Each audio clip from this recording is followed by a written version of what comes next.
What if I told you that you're managing a super critical budget every single day? One that's way more valuable than any bank account?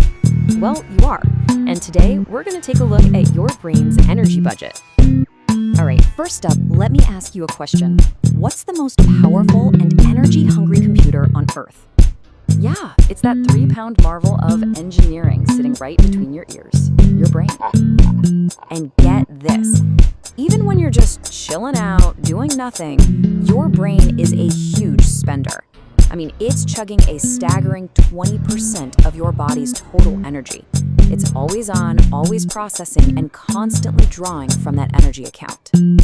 So, over the next 5 minutes, think of this as the owner's manual you never got. We're going to give you the guide to understanding, and maybe even mastering, your brain's unique energy budget. Okay, so let's dive right in. The first rule of this whole mental budget thing, this is the core principle that really governs everything. Now, this isn't just some motivational poster slogan. It is a neurological reality. Think about it. Worrying about a deadline, getting totally lost in a good book, or even just mindlessly scrolling through your phone. Whatever you focus on, that's where your brain is literally directing its precious and very limited energy. So here's the crucial takeaway. Your attention is the currency. It's the tool you use to decide which mental accounts get funded and which ones, well, don't. Every single moment, you're making an investment choice. Okay, now this is fascinating. Neuroscientists have actually found this push-pull pattern in the brain. So as you see here, when you pour a lot of energy into a focused task, your brain actively pulls energy away from processing distractions.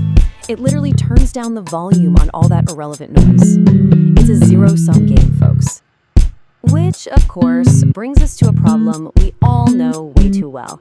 What happens when that budget gets completely out of control? I mean, in a world that is literally designed to hijack our attention at every turn, what's the real cost of losing control of where that energy flows? So meet the culprits. You can think of them as these unauthorized withdrawals from your mental bank account. That constant ping of digital alerts, the myth of multitasking that we all try to do, the cloud of emotional stress, and yeah, not getting enough quality sleep, they all drain your cognitive resources. And a lot of the time, you don't even realize it's happening. And the result is what we can call cognitive overdraft. You know that feeling of being mentally fried? That's it. It can lead to something scientists call inattentional blindness, where your brain is so overdrawn, you literally don't see things that are right in front of you, like an important email or, the oven timer going off. All right, so when we feel like this, a lot of us turn to so-called brain hacks. But let's be real and call them what they are. They're basically bad investment schemes. They promise these huge returns, but they rarely deliver. First one up, brain games. The myth is they make you smarter, right?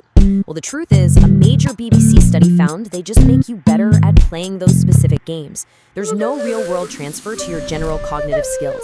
Bummer, I know. And how about learning styles? We all love to label ourselves. Oh, I'm a visual learner, or I'm an auditory learner. But the science here is crystal clear.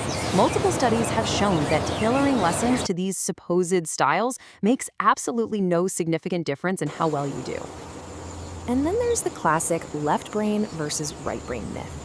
I'm left-brained and analytical, or I'm right-brained and creative.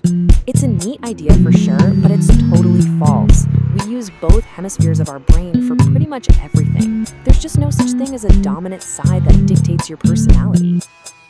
Okay, so if those are the bad investments, what are the good ones? Let's talk about building some real cognitive capital with strategies that are actually proven and backed by science.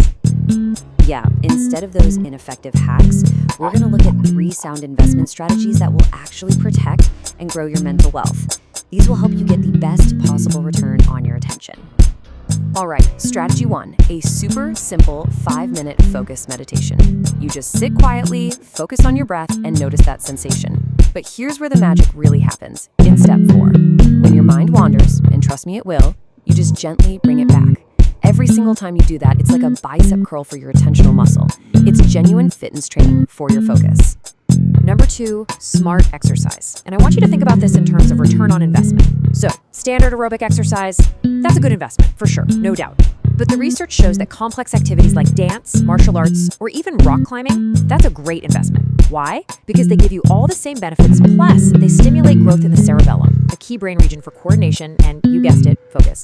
And our third strategy is to learn something genuinely new and challenging.